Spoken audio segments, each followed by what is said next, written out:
Mañana con un trío que ya está disponible, presente, atento y vibrante. Gloria de la Fuente, ¿cómo estás, Gloria? Muy buenos días. Tu micrófono está literalmente al revés. Sí, parece, ¿no? Dale Ya, lo vuelta. vamos a cambiar. Sí, Ahí mira, estamos. mira, ahí como se escucha en todo el país. Oh, Extraordinario. pero Gracias, fantástico. Gloria. Milagro. Bienvenida. Muchas gracias. Está Jorge Barrera. ¿Cómo Hola, estás, Jorge? hola, muy buenos días. Y Rodrigo Checopar, nuestro invitado, aceptó la invitación de hoy. Muchísimas gracias, Rodrigo. No, gracias por la invitación. Rodrigo, Buenos días. que es presidente de la Revolución Democrática, a propósito, tienen Saliente, elecciones. saliente. Sí, pues las elecciones Pero todavía son no. viernes y sábado, ¿no? Sigo ahí, me queda como un mes más. Porque Pero el después cambio de tenemos el mando, cambio de mando. un mes. Va a ser como a mediados de marzo. Así que. O sea, todo para marzo. Ah, No, todo te pa' queda marzo. harto, entonces. Pero es que es como el en síndrome política es toda una vida. del pato cojo. Se te está yendo toda la Que gente. le queda periodo, pero no le queda poder. Oye, antes que vayamos a las joyitas, ¿te explicaron lo de las joyitas y todo eso? No, nadie me dijo nada. Nadie te explicó ya. Bueno, te vamos a liberar hoy día.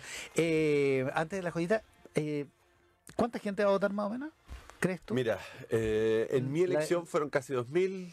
A principio de este año, del 2018, fueron 2.500. Y yo creo que si estamos sobre los 4.000, vamos bien.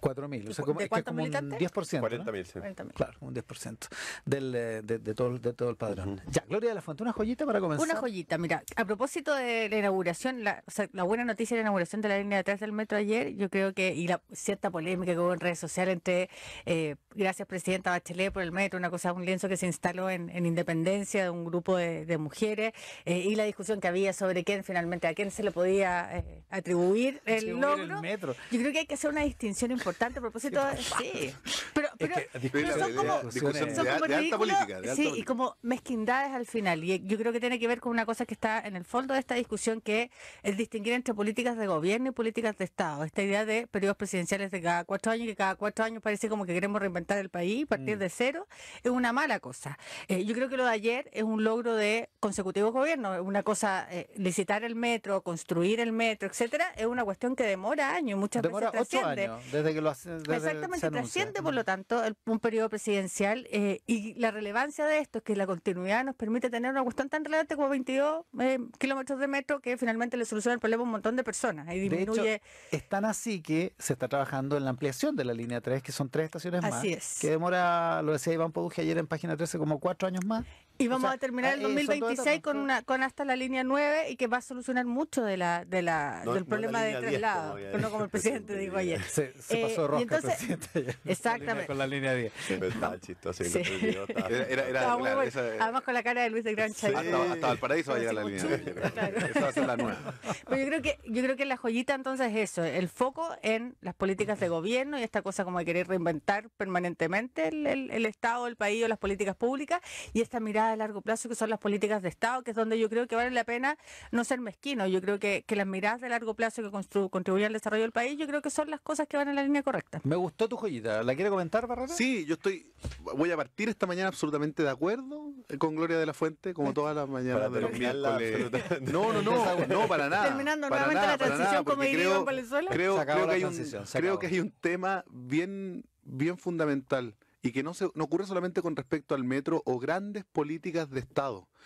Es habitual ver a parlamentarios de todos los partidos políticos que cuando se entregan subsidios, que son políticas de Estado que han sido sistemáticas, independiente del color político del gobierno, subsidios habitacionales, bonos y una serie de cosas, aparecen como actos del propio gobierno de turno o del propio Ceremi de turno o del propio parlamentario para atraer votos que no son de él, en definitiva. Son actos y beneficios que entrega el Estado a las personas, y me parece súper sincera la aproximación que hace Gloria respecto de que hay políticas de Estado que no solamente deben ser valoradas por los ciudadanos en ese contexto, sino que además hay que tratar de no utilizar políticamente. O sea, yo encuentro súper rasca que estemos discutiendo si es que el metro lo hizo Bachelet o lo hizo Piñera, porque creo que eso además quita el foco de lo importante que es que los ciudadanos hoy día tienen un sistema de transporte mucho mejor del que tenían hace varios años atrás.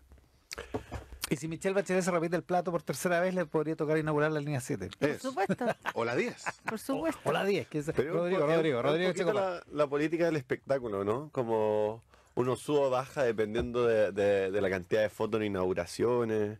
Yo no sé, yo lo trato de relacionar. Yo me acuerdo que cuando nos contaron, nos explicaron cómo era la reforma educacional en Finlandia, duró 10 años.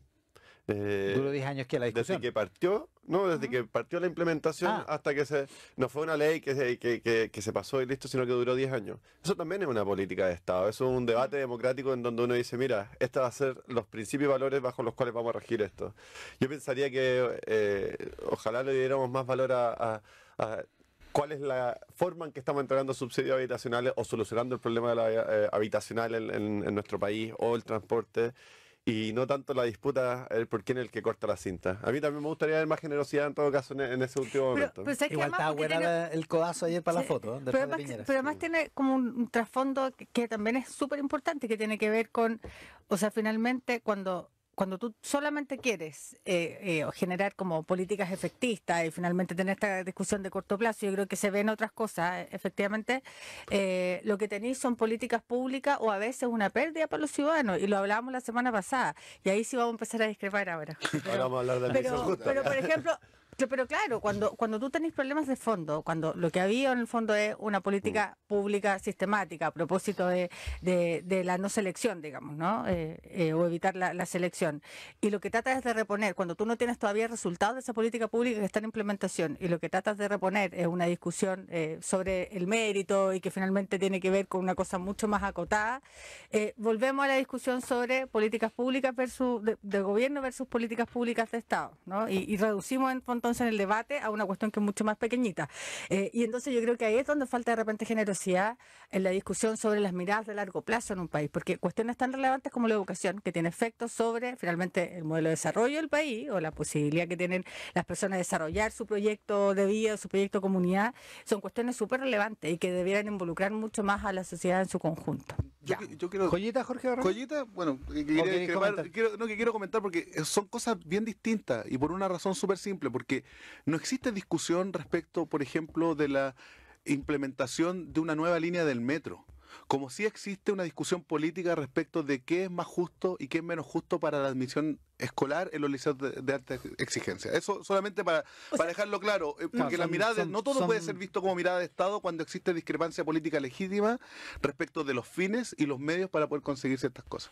El objetivo político, el objetivo de Estado puede ser educación de Es calidad. interesante, aunque en el caso de las líneas de metro sí había discusión antes, hay más consenso ahora, particularmente después del Transantiago, hay mucho más consenso ahora respecto de la utilidad, pero hace unos años había discusión porque eran por el uso alternativo de los recursos. Pero bueno, vamos a la joyita, Jorge Barrera. Bueno, mi joyita tiene que ver con las palabras de la diputada May Torsini, referidas principalmente a la autoría de Palma Salamanca del asesinato de Jaime Guzmán.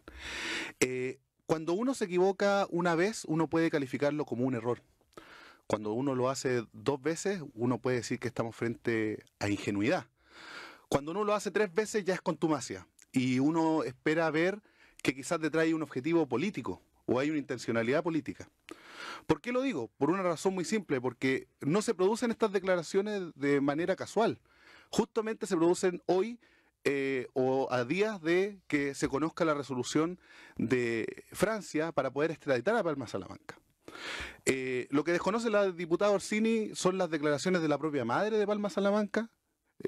Esto no es un tema de producto de confesión solamente de él, de los compañeros de armas de Palma Salamanca en el frente, Manuel Rodríguez, que de patriótico no tiene nada, pero además, Pero se llama así, digamos. independiente del nombre que le pongan, las cosas son como son y no lo que dicen ser. Y en definitiva, además, una abierta contradicción y consecuencia respecto de la nueva izquierda a validar la violencia como método de acción política legítimo. Y no solamente en democracia, sino que en cualquier momento de la historia. Escuchamos ya a la diputada Orsini también hablar sobre la validación de ciertos contextos para la violencia política. Lo explicó, dijeron que la habían sacado de contexto, que esto era la defensa frente a la dictadura, etcétera, etcétera. Pero yo no sé si la explosión de una autobomba frente a la Embajada de Estados Unidos en el año 85 es un acto de defensa en contra de la dictadura donde dejaron muertos. Hay 97 personas o civiles muertos por actos de violencia política durante el periodo de gobierno militar que están en el informe RETIC. No es algo inventado. Hay una página web que ustedes se pueden meter que se llama víctimasdelterrorismo.cl, donde habla precisamente de particulares que han sido víctimas de actos subversivos, que no tienen nada que ver con enfrentamientos en contra de militares militares o carabineros durante el gobierno militar. Entonces, acá yo creo que merece una condena fuerte por parte de todos quienes actuamos en democracia, de la condena en todas sus formas, la condena a la violencia, a las violaciones a los derechos humanos cometidas durante el gobierno militar, cometidas también por actos subversivos por parte de particulares. Y eso yo creo que es fundamental y es clave. Rodrigo Echecopar. Ahora estoy aprendiendo lo que es la joyita. ¿Viste? Hay de todo, hay de todo. A Jorge le pediría un poco más como de honestidad. Sí, yo creo que está bien dar estos debates políticos, pero honestidad en cómo se plantean. Porque la forma en que lo dice trata de dejar la duda si es que hay una reivindicación de el asesinato de Jaime Guzmán, y yo creo que todos sobre esta mesa vamos a poder decir con mucha claridad que hemos escuchado tanto a Maite como a Gabriel Boric rechazar categóricamente el asesinato de Jaime Guzmán. Entonces no entremos en eso, en donde efectivamente al final empezamos a tratar de confundir al otro y no a tratar de poner sobre la mesa un punto político sincero. Y lo único que ha planteado Maite, desde lo que yo entiendo, es precisamente la discusión que está dándose hoy día en la oficina de refugiados en París, y que es que acá hay una condena en la justicia ordinaria, y lo que ha presentado Palma Salamanca en París es una reposición diciendo que eso es en base a una confesión sacada con tortura, y es la oficina de refugiados de allá que estará tomando una decisión institucional respecto a cómo analizan cómo haya sido el proceso acá en Chile. Entonces, yo pensaría que es importante no mezclar... ¿Pero tú, Rodrigo, crees que Palma Salamanca mató a Jaime Guzmán? Yo no tengo ningún problema en decir que rechazo el asesinato de Jaime Guzmán, que me parece que hay un proceso judicial bien. Yo no conozco exactamente las declaraciones de la madre de Palma Salamanca, tampoco conozco cuál es su situación familiar. Pero hay una resolución judicial. Hay una resolución judicial que dice que Palma Salamanca es autor, no solamente confeso, y no solamente del asesinato de Jaime Guzmán, sino que del secuestro de Cristian Edwards, que es la razón también por la que está preso, no olvidemos eso. Porque si no podríamos cuestionar todos los fallos judiciales. Vas a tratar de buscar que yo te dé una cuña que pueda parecer polémica. Yo te pediría que trates de entender cuál es mi posición política al respecto. Yo rechazo categóricamente ese asesinato y la forma en que funcionó el Frente en esos años, los 90, cuando ya habíamos entrado a un campo de democracia, por más que haya tenido sus limitaciones, y por más que haya tenido sus limitaciones la justicia ordinaria también. Y la muerte de civiles durante el gobierno militar. Esa es mi posición política. Y ahí es donde yo creo que a veces nos perdemos como en esos detalles de la cuña acá o qué es lo que se plantea acá. Y hoy día tenemos todavía debates abiertos sobre posiciones políticas que yo creo que sí deberían estar zanjadas. O sea, cuando estamos hablando de la ley de negacionismo o en contra del negacionismo, que lo que busca precisamente es decir, mira, tenemos un periodo en nuestra historia del cual tenemos que aprender y zanjar estos debates, porque hacia adelante tenemos que mantener esto como un patrimonio en donde Chile crece moral, ética y políticamente y democráticamente, y hoy día todavía hay sectores que con mucha facilidad plantean que o no hubieron violación de los derechos humanos o que valieron la pena o que están justificados. A mí ahí es donde me preocupa, porque ese no es un problema de una cuña, ese es un problema de una posición política que a un sector aún le cuesta decir con claridad: esto no corresponde nunca. Que decía que hubo un contexto, que el contexto avalaría... Entonces por eso yo te pediría, no me busques la quinta pata al gato. Aquí yo te estoy planteando con mucha claridad cuál es nuestra posición política respecto a esto. Podemos entrar acá a unos detalles y quizás vamos a encontrar algo polémico, pero yo creo que la polémica... No hagamos la política del espectáculo. La polémica debiese estar en las posiciones de fondo. Sí, yo creo que además estos procesos están abiertos por la justicia, son procesos que corresponde, o sea, que hoy en día se tiene que pronunciar la oficina en París, pero finalmente son casos que tiene que ver la justicia. Yo creo que tiene poco sentido decir, porque además no tienes herramientas para señalarlo, si Palma Salamanca es o no culpable. Yo creo que la discusión de fondo es... ¿No tiene herramientas? ¿No tiene herramientas para decir que es culpable? No, me refiero a que es la justicia la que tiene que tomar la decisión respecto a eso. Ya, por eso. Y la Corte Suprema por unanimidad pidió la extradición a Francia. Pero no, a lo que voy es que el debate de fondo no tiene que ver con que si tú señalas si es culpable o no es culpable, porque yo creo que la fuerza de la prueba está más bien en la justicia. Lo que creo que la discusión de fondo, lo que vale la pena, y tú en eso estoy con Rodrigo, es poner el debate sobre si en cualquier contexto, en cualquier situación, la violación a los derechos humanos o la existencia de asesinatos, por ejemplo, para un senador en ejercicio, como lo que ocurrió con Jaime Guzmán, ¿se justifica o no se justifica? Y yo creo que quienes somos demócratas convencidos de la bondad de la democracia en cualquier circunstancia y la defensa de la democracia en cualquier circunstancia, tenemos que ser súper enfáticos en condenar cualquier tipo de hecho de violencia que en el fondo ponga en amenaza finalmente este sistema o este régimen político. Y yo creo que el asesinato claramente de un senador en democracia es un hecho político que en el fondo es condenable absolutamente, como la violación de los derechos humanos en cualquier circunstancia. Yo creo que la convicción demócrata tiene que ver con eso finalmente, y por lo tanto yo creo que hay que estar ahí, o sea, hay que ser claros en eso, digamos. Yo creo que hay que partir de un piso mínimo. Se me ocurrió una joyita. No, Espérate, ya lo último es que yo creo que hay que partir de un piso mínimo, y el piso mínimo es que la justicia chilena, y ahora el 2018 la Corte Suprema, con esta composición de la Corte Suprema, pide la extradición de Palma Y está Salamanca. muy bien, es parte Entonces, porque aquí, digamos las cosas como son, Palma Salamanca no es que no quiera volver a Chile solamente para cumplir condena por la cual fue condenado. Él dice que tampoco está dispuesto a que lo vuelvan a juzgar en Chile, porque dice que hoy en Chile, no en 90, hoy en Chile no están las condiciones para ser juzgado en base a un Estado de Derecho. Bueno, pero pasa, o sea, es que ese es el punto. ¿Dónde ponemos el debate o el énfasis? Pensemos en el asesinato, por ejemplo, de Víctor Jara, ¿no? A propósito del documental que circula en Netflix. O sea, también hay personas que han estado cuestionadas y condenadas en la justicia civil en Estados Unidos a propósito de la muerte de Víctor Jara, que han tenido imposibilidad de ser juzgadas en Chile. Y que hay procesos de extradición que todavía están abiertos. Y que debiesen estar en Chile. Por eso, Jorge, es que ese es el punto, te lo doy vuelta. Tú lo que estás buscando es buscar el detallito que hace que no alguien es un entre. detallito. Yo te pregunto algo muy simple. Es que no ¿Tú es estás un a favor o en detallito. contra del golpe militar el 11 de septiembre de 1973? Eso es una posición política. Ahí no te estoy tratando de pillar. ¿Estás a favor o en contra? Estoy a favor del golpe militar Ya, en ¿viste? Ahí 1973. aquí tenemos un antidemócrata Porque, en el 2019. porque se diferencian ambas Listo. cosas. Porque Entonces, yo soy capaz eso es. de hacer la diferenciación política entre lo que es el golpe militar y que son las violaciones sistemáticas de los derechos Pero humanos porque ocurridas tenemos durante el convicciones gobierno militar. democráticas, no Pero podemos está bien. justificar Está bien, a mí me hicieron una pregunta y yo respondo con claridad, por a eso. diferencia de lo que ha hecho Rodrigo, me porque yo a parece Rodrigo le fantástico. pregunto, ¿tú consideras que Palma Salamanca es o no culpable? Y me sale por la curva diciendo que condena el asesinato de Jaime Lo que Guzmán. te Yo no te planteo pregunté es que eso no eso. me corresponde a mí. Lo que te he dicho es que yo lo que puedo evaluar es la acción política que llevaron a cabo, la acción, el asesinato, y eso lo rechazo categóricamente. Aquí tú acabas Hoy de día, reconocer ante Chile el año 2019 que tú estás de acuerdo con el golpe militar en 1973. O sea, queda bien claro quién es esa izquierda, esa derecha más retrógrada, recalcitrante, que se ha quedado pegado en lo que fue la dictadura.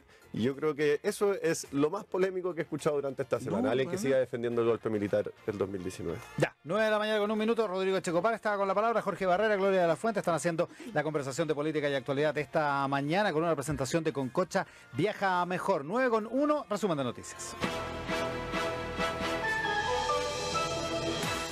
En Tele 13 Radio. El presidente del Senado, Carlos Montes, afirmó que el Tribunal Constitucional se acostumbró a legislar luego que declarara la inconstitucionalidad de las glosas del presupuesto 2019 de Carabineros y de Educación. Montes dijo que está convencido de que el órgano va más allá de sus atribuciones, por lo que es urgente precisar su rol y composición para que evalúe las leyes con una visión mucho más amplia. Hay que poner paños fríos. El senador Carlos Montes dijo que hay que medir las consecuencias de no tener un entendimiento entre el Frente Amplio y la democracia cristiana, ya que significaría perder las mesas y las presidencias en el Parlamento para la discusión de leyes. Montes afirmó que el Frente Amplio, la democracia cristiana y el Partido Radical no pueden ponerse de acuerdo y después no cumplir. Los llamó a poner paños fríos y darse tiempo hasta el 11 de marzo. Investigación en curso. El suministro de agua potable volvería a las 6 de la tarde en las comunas de Las Condes, Vitacura y Lo Barnechea. El director de Gestión de Servicio de Aguas Andinas, Eugenio Rodríguez, informó que el río Mapocho retomó su condición normal y se reanudó la producción de agua potable. La Intendencia Metropolitana se querelló por atentado a la salud pública. Jornada clave. La justicia francesa decidirá hoy si extradita al exfrentista Ricardo Palma Salamanca, condenado en Chile por el asesinato de Jaime Guzmán.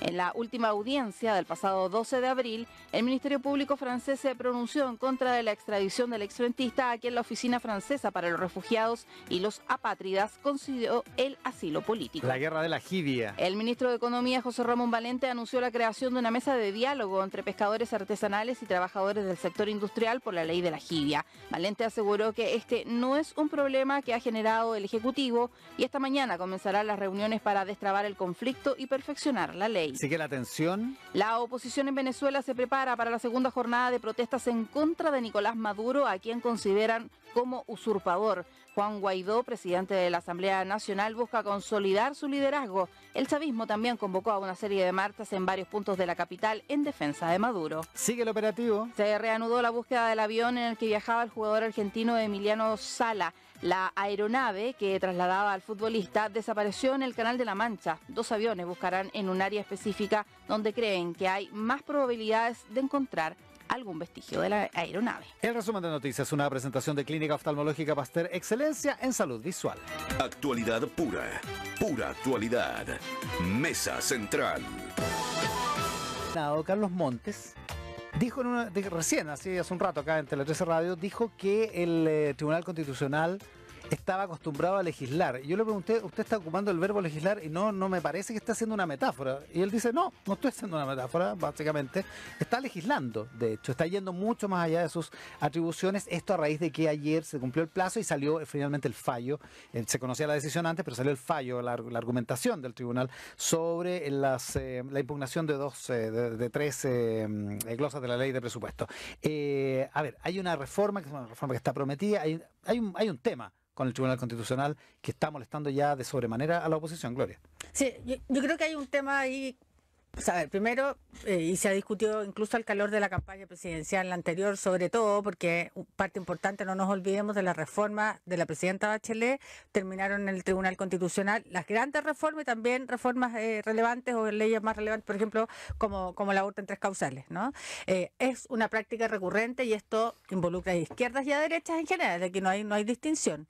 De recurrir al Tribunal Constitucional finalmente para revertir decisiones que son soberanas del Parlamento. Y yo creo que ahí tenemos un tema. Lo que no puede terminar pasando es que el Tribunal Constitucional se termine transformando en una especie de tercera cámara que ni siquiera es, a diferencia de lo que uno mira en otros países, que son órganos que defiendan a las grandes mayorías, digamos, ¿no? Sino que básicamente es un órgano que en muchos casos termina siendo una cámara contramayoritaria, porque termina, si uno supone que en el Parlamento en el fondo se expresan las grandes mayorías, y finalmente termina entonces el Tribunal Constitucional revirtiendo decisiones que se han tomado soberanamente en el Parlamento. Yo creo que tenemos un tema respecto a la reforma del Tribunal Constitucional, y siento que además transversalmente hay ciertas convicciones ya en el país, y uno lo conversa con varios constitucionalistas, varios juristas, que debiéramos avanzar hacia una reforma importante al Tribunal Constitucional, tanto en su composición como en sus atribuciones. Y yo tengo la impresión de que además hay un compromiso, al menos de este gobierno, supongo, de mandar algún tipo de reforma en esa línea. Jorge Barreto. A ver, aquí yo creo que hay que tomar 2 elementos que se discutieron en ¿cómo se llama?, en programas pasados.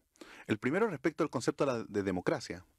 Si la democracia existe solamente para validar las mayorías que se dan en el Parlamento, es decir, si es un juego de 50+1 y si tengo un voto más o un voto menos, o si en realidad la democracia parte de la base del respeto irrestricto a los derechos fundamentales de las personas, sumado a ese desde, que es obviamente la obtención de ciertas mayorías. Y el otro concepto que dice Gloria, que es respecto de que obviamente los tribunales constitucionales están para defender las grandes mayorías.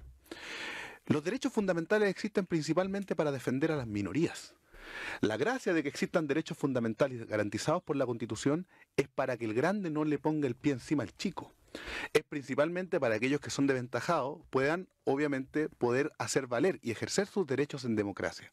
Lo que hace el Tribunal Constitucional es solamente constatar que hoy en día en el Congreso, producto de mayorías circunstanciales que vulneran garantías fundamentales, se pasa a llevar la Constitución que fue validada, ya lo hemos dicho muchas veces, pero lo voy a repetir, el año 89 y el año 2005, que tiene la firma de Ricardo Lagos a pie de firma. Lo que no quiere decir Entonces, que no existe un tema respecto a la Constitución. No, independiente de que quieran después decir que quieren reformar la Constitución, en ese momento dijo: hoy día nosotros contamos con una Constitución que cuenta con plenas credenciales democráticas. Eso lo dijo Ricardo Lagos el 2005, no lo dije yo. Pero por último, Pero hay una Constitución que hace funcionar y es la el Constitución sistema, que hace funcionar el sistema, y es la que precisamente permite al Tribunal Constitucional, no como órgano colegislador, sino como un resguardo para los derechos fundamentales de las personas pronunciarse, para que el Congreso obviamente no pase a llevar esos derechos.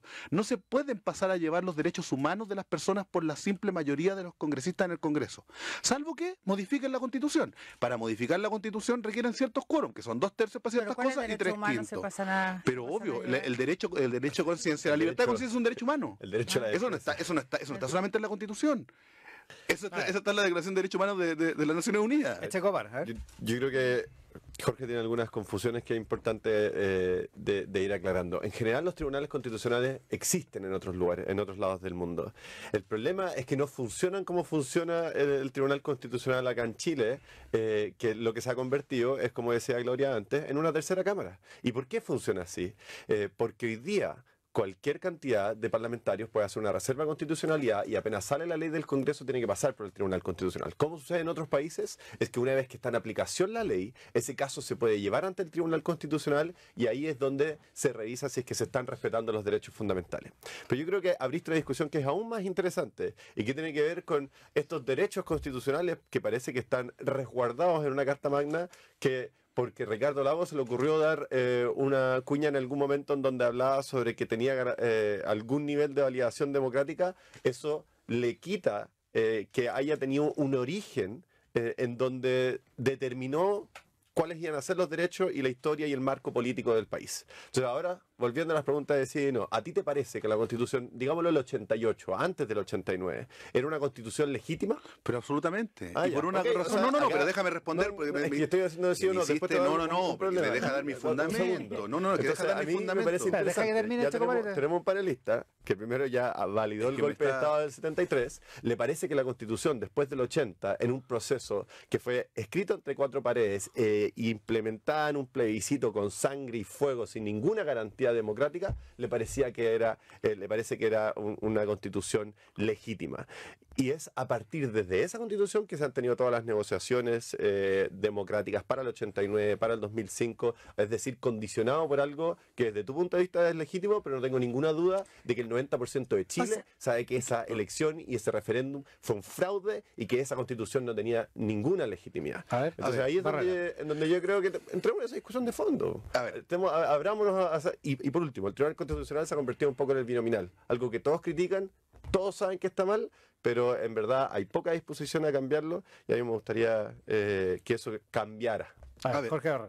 por las dos afirmaciones, yo, tal como antes de ir a comerciales, yo valido 1000 veces el golpe de 1973 y condeno 1000 veces más las violaciones a los derechos humanos durante el gobierno militar. De la misma manera. Y no tengo ningún problema en decirlo. Respecto a la Constitución de 1980, fue el camino, el cronograma que permitió el plebiscito de 1988 y en el cual, en virtud de un plebiscito del año 89, se validaron y que terminó el año 2005 con la firma de Ricardo Lagos validando esa misma Constitución.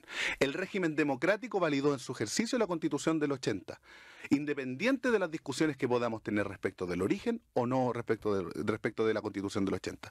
Hoy en día, Esa... del 80, sin padrón electoral, sin competencia. pero independiente. Sí, O sea, fue a ver, el claramente año un 89, proceso fraudulento. el año la independencia, 89, pero- es que el año 89, esta Constitución, que es la misma que tenemos hoy día y que es la Constitución que después fue ratificada en el 2005, fue ratificada en democracia y ha Sí, funcionado no sé, en democracia. Ya, pero- Y hoy día participan en el sistema político, les guste o no les guste a la gente de Revolución Democrática, en base a esas reglas. Si la quieres cambiar, hay métodos democráticos para poder Bueno, cambiar. porque esa es la discusión que yo creo que está en Gloria el a la fondo de esta cuestión, porque más allá, o sea, todas las reformas que se hizo a la Constitución del 80 después fueron reformas que se hicieron en un contexto de limitadas posibilidades de negociación.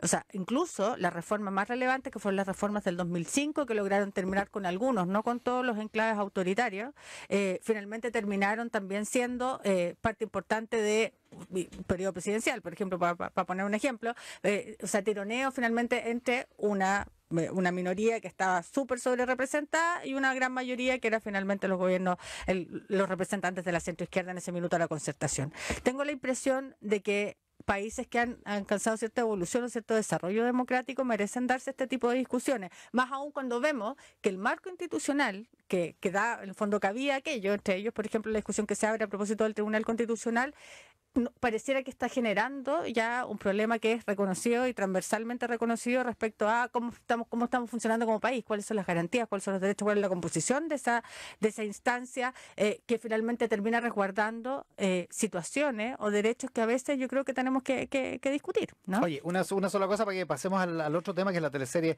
del verano, es que a diferencia de lo que se dijo acá, se requiere una cuarta parte de los diputados o senadores para recurrir al Tribunal Constitucional. La reserva de constitucionalidad es de un solo diputado o de un solo parlamentario. Y una declaración de intenciones, ¿eh? O sea, yo digo, hago reserva de constitucionalidad, pero claro, si es que yo no voy y presento un requerimiento, da lo mismo, salvo que pase por control preventivo obligatorio. Exacto, y el recurso propiamente tal es una cuarta parte de los diputados o de los senadores. Ya, la teleserie del verano es la del Frente Amplio y el acuerdo de administración de la Cámara de Diputados. Gloria de la Fuente, ¿cómo lo ves tú? A ver, mi impresión es la siguiente. Es raro esto del acuerdo administrativo versus acuerdo político, ¿no? Toma el nombre, ¿no? Sí, acuerdo administrativo ¿para qué? Para componer finalmente las comisiones. Es menos sexy que una reunión de copropietarios. Totalmente. Y tengo la impresión de que aquí hay un desafío que no es menor. Si las oposiciones que están hoy en día en el Congreso no logran tener algún tipo de acuerdo que va más allá de lo administrativo, sino que sobre temas específicos, no solo para oponerse, sino que para poner alternativas, porque ser oposición, estar bloqueando permanentemente la agenda legislativa tampoco tiene sentido. Yo creo que en este año ha habido avances importantes en la agenda legislativa y también ha habido ciertos paros y retrocesos. Si no, las oposiciones no logran ponerse de acuerdo, no solamente en la composición o cómo se van a componer las comisiones y las propias mesas en el fondo de la Cámara de Diputados en particular, sino que además sobre algunos mínimos en el fondo comunes respecto a proyectos de ley o iniciativas que son relevantes y sobre las cuales habría que mirar, yo creo que tiene poco sentido hablar de un acuerdo administrativo. Y me alegro que se bajen un poco y que se enfríen un poco los ánimos y que esta discusión haya quedado finalmente para marzo. Que bajen las luces. Sí, porque tengo la impresión que se estaban exaltando los ánimos los últimos días. Además, en una cosa que me parece que es bien espuria, que es tener una discusión sobre cómo, o sea, estamos discutiendo sobre un acuerdo administrativo para la composición de las comisiones, pero estamos condicionando a su vez la posibilidad de llegar a algún acuerdo porque no nos gusta cómo votan ciertos parlamentarios. Bueno, entonces esto quiere decir que lo que necesitamos es un acuerdo no solamente administrativo, sino que es un acuerdo sobre los mínimos, el piso común en el fondo para todos. Y ahí yo creo que hay un desafío, espero que se enfríen los ánimos de aquí a marzo, porque la verdad es que no le veo viabilidad a las oposiciones si no hay un diálogo que sea un poco más fraterno y más claro respecto a cuáles son los objetivos comunes que se persiguen. ¿Qué dice Checo Para? Rodrigo Checo Para. Él es parte protagonista de la discusión. Sí, hemos estado bien participantes ahí de la discusión. Y yo partiría este planteamiento diciendo que el año pasado se firmó un acuerdo administrativo que tenía un apellido y se llamaba Acuerdo Administrativo de Oposición. Y eso es relevante porque no se firmó con Evópoli, no se firmó con RN o la UDI, y que podría haber dicho uno, mira, sabéis que no hay acuerdo político y hagamos cualquier cosa, y que 2 años le toca al oficialismo y 2 años a la oposición, y no fue eso. Fue un acuerdo administrativo de oposición. Y lo que hemos visto durante el 2018 es que no existe una mayoría opositora, que en los 27 proyectos que ha presentado el gobierno siempre ha logrado la mayoría en la idea de legislar, que en más de la mitad de las ocasiones hemos visto algunas bancadas que se dividen, y ahí es donde nosotros hacemos un análisis y decimos, a ver, ¿en qué esto tiene sentido? ¿Este pacto administrativo sigue cumpliendo con lo que se planteó inicialmente de ser un espacio de oposición? Y hoy día nosotros creemos que no. ¿Y por qué creemos que no? Y aquí esto no es un problema simplemente de que algunas veces unos votan con uno y otras veces votan con otro, es que pareciera ser que no hay consistencia política en el Partido Radical y la Democracia Cristiana, y eso hace muy difícil que uno pueda tener un diálogo político con otros actores de oposición. ¿Por qué digo esto? Y estos son datos objetivos. En más del 50% de las votaciones que han habido en la Cámara de Diputados, la se ha votado dividida. No estamos hablando de un díscolo, estamos hablando de una bancada dividida. El jefe de bancada, que es Matías Walker, con quien yo no tengo ningún problema en dialogar y creo que es una persona razonable, que se le puede llegar a acuerdo, lamentablemente él apoya indicaciones que después su bancada rechaza. Estamos hablando de los requerimientos que se le estaban poniendo a los centros colaboradores del Sename, que se perdieron por votación de la Democracia Cristiana. Estamos hablando de la ley de migraciones, que toda la ADC salió a decir que el gobierno había sido populista en no firmar el pacto migratorio, pero cuando había una indicación que defendía el derecho derecho de las personas más vulnerables que podían estar enfrentando la muerte en su país de origen, fueron los diputados de la democracia cristiana los que las rechazaron.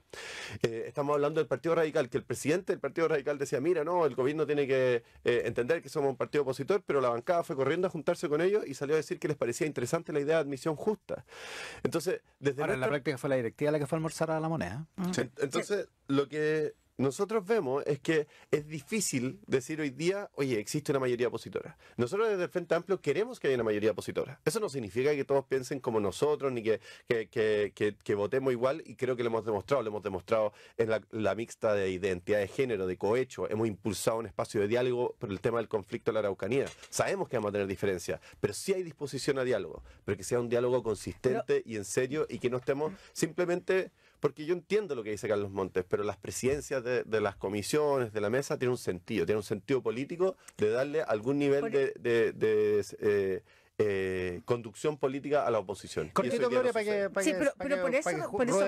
por eso mismo, Rodrigo, yo creo que es no solamente un acuerdo que tiene que ver con lo administrativo. Yo creo que aquí lo que falta, y que es evidente y claro, es que las oposiciones, más allá de sus matices y diferencias, se sienten a discutir sobre los mínimos.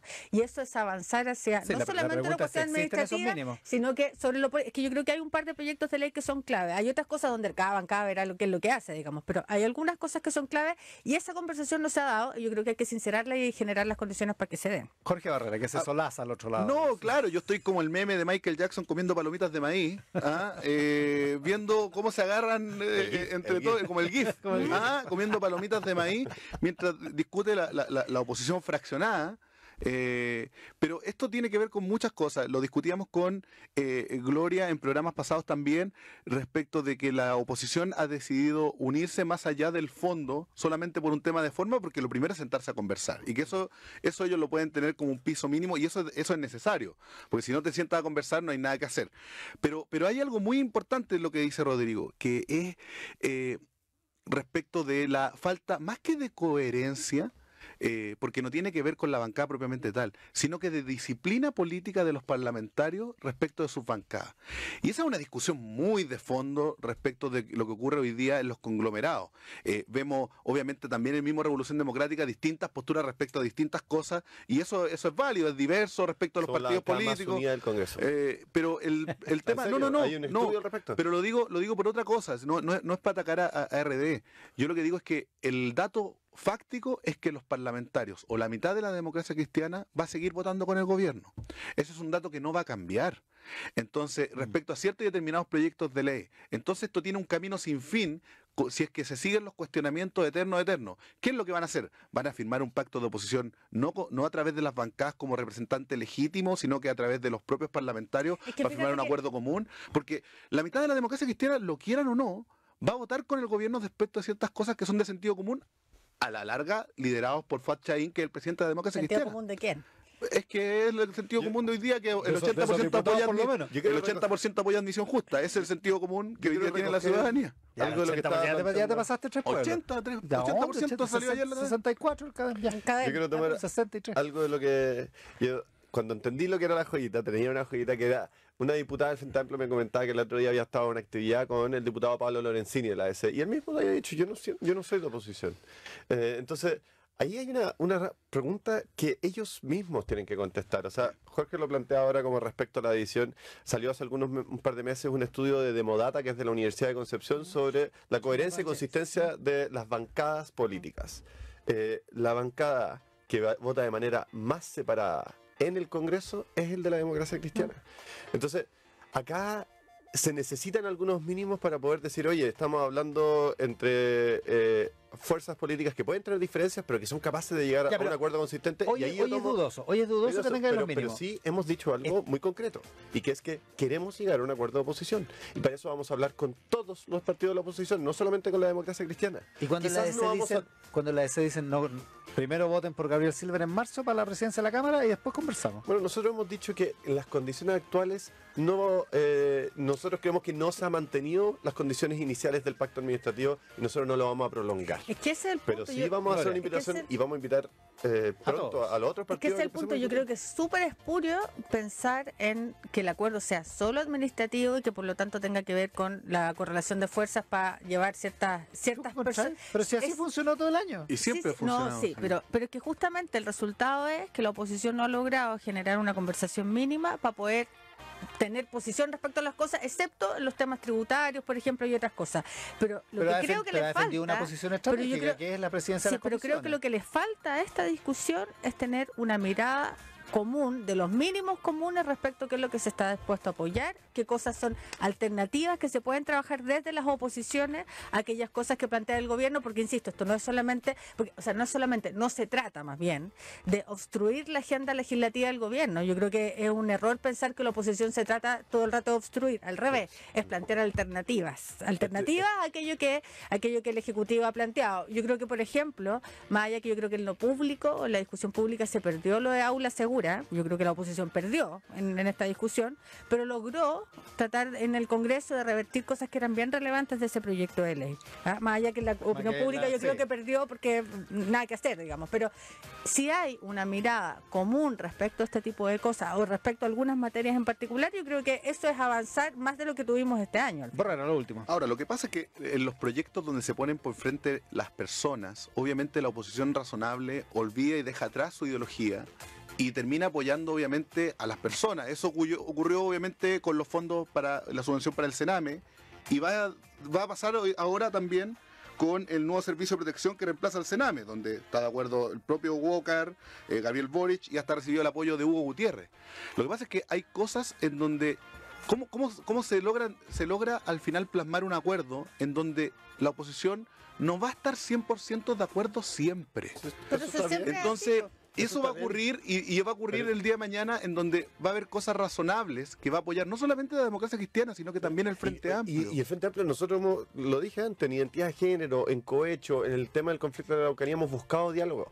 Ahora, yo te pregunto también de vuelta, Jorge, ¿no te parece razonable que le podamos pedir al del frente que al menos puedan tener algún nivel de unidad? O sea, si estoy hablando con Matías de Walker, todas maneras, ¿no? pero estoy de acuerdo, si pero lo estoy que pasa hablando es que el discutir Ya, la bueno, presidencia, es que el discutir la presidencia de Gabriel Silver, yo lo pongo mirando desde afuera, pero solamente mirando desde afuera, discutir la presidencia de Gabriel Silver es partir perdiendo.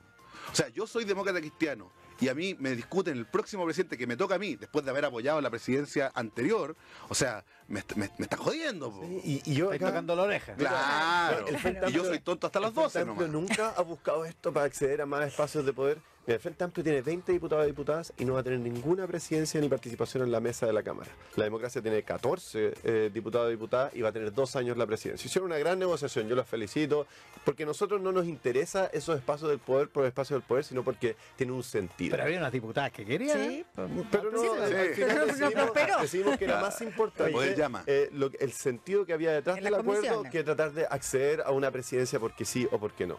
Y hoy día lo volvemos a reiterar. Nosotros entendemos que en los últimos 30 años por muchas veces han habido algunos acuerdos políticos entre algunos pocos y algunos intereses empresariales que tienen una preocupación de lo que pasa en el Congreso. Pero nosotros no vamos a reeditar esa política en donde al final termina excluida la ciudadanía o no estamos transparentando lo que está sucediendo en el Congreso. Y hoy día la transparencia es que no hay mayoría opositora, aunque nosotros tenemos la voluntad de contribuir a construir. Se nos acabó el tiempo. Rodrigo Echecopar estaba con la palabra. 30 segundos para recomendación. Gloria de la Fuente. una actividad mañana, es un coloquio de verano que se llama Mujeres, Literatura y Poder.